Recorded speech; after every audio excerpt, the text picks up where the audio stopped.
Hi everyone, this is Eric Walkuski from JoBlo.com with a review of The Revenant, Alejandro Iñárritu's adaptation of Michael Punk's novel of the same name.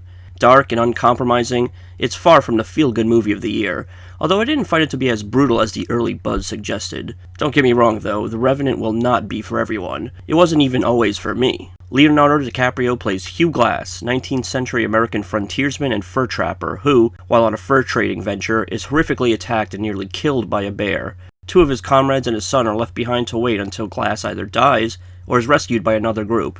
In a nasty act of betrayal, one of the men kills Glass's son and convinces the other to leave Glass to die by himself. Glass manages to pull himself together and make that long, perilous journey to find the man who murdered his son and bring him to justice.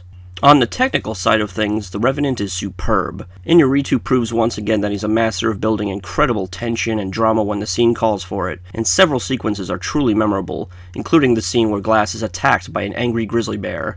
Other awesome moments include an attack on Glass's camp by Native Americans, and a stunning set piece involving Glass fleeing from some villainous French trappers. Now, Emmanuel Lubezki could very well win his third Best Cinematography Oscar in a row for his work here.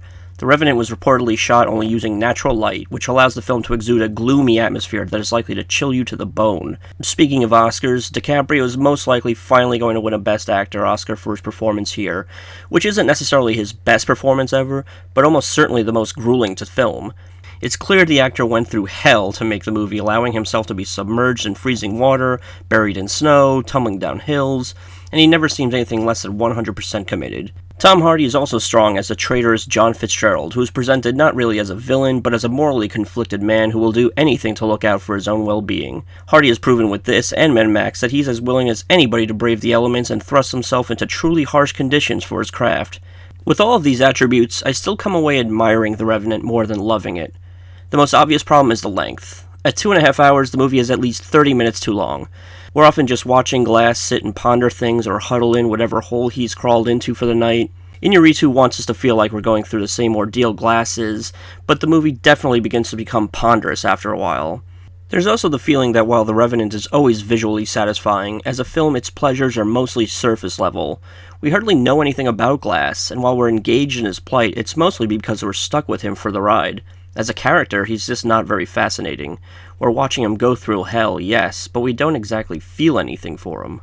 As I left the theater and considered the film, I mostly thought about the impressive cinematography and how backbreaking the production must have been, especially for Leo.